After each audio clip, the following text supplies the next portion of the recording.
MK music project. बोले गे छौरी के नक तो हर गाल भेलो तुम आगे। बोले गे छौरी के नक तो हर गाल भेलो तुम आगे। बोले गे छौरी के नक तो हर गाल भेलो तुम आगे। कौन छोरा गए पटक के ललको। कौन छोरा गए पटक के ललको गाछी में तोरा चुना गे। कौन छोरा गए पटक के ललको गाछी में तोरा मुन्ना गे।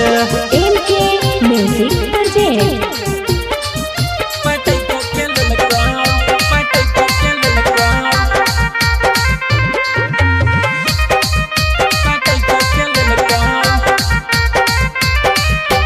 गंदा भेलो सुने गे छौरी नया सूट सलवार गई। कैसे टूट गेलो गे रनिया गाला में के हार गे।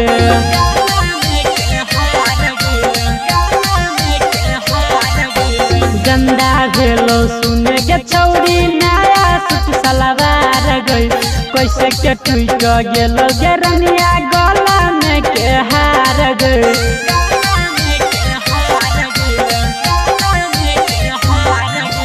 केना के कुद गेलो गे छौरी बोला ना अपन डुमा गे।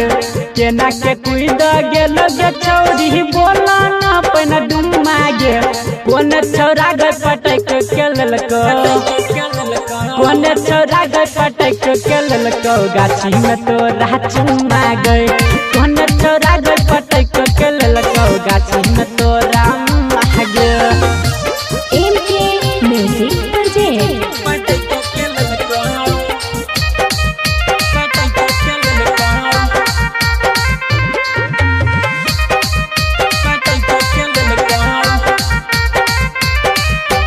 डीजे वाला जब दिलक सुइया फसल ही रमन जी के नाम गई।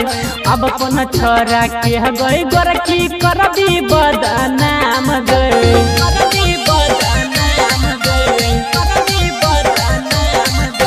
डीजे वाला जब दिलक सुइया फसल ही रमन जी के नाम गई। अब कौन छोरा के गई गोरखी करबी बदनाम गई।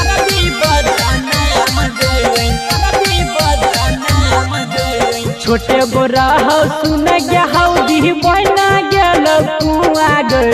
छोटे गोरा हो सुन गया हौदी बहना गेल कुआ गए। कौन छोरा गए पटक के ललको। कौन छोरा गए पटक के ललको गाछी में तोरा चुमा गए। कौन छोरा गए पटक के ललको गाछी में तोरा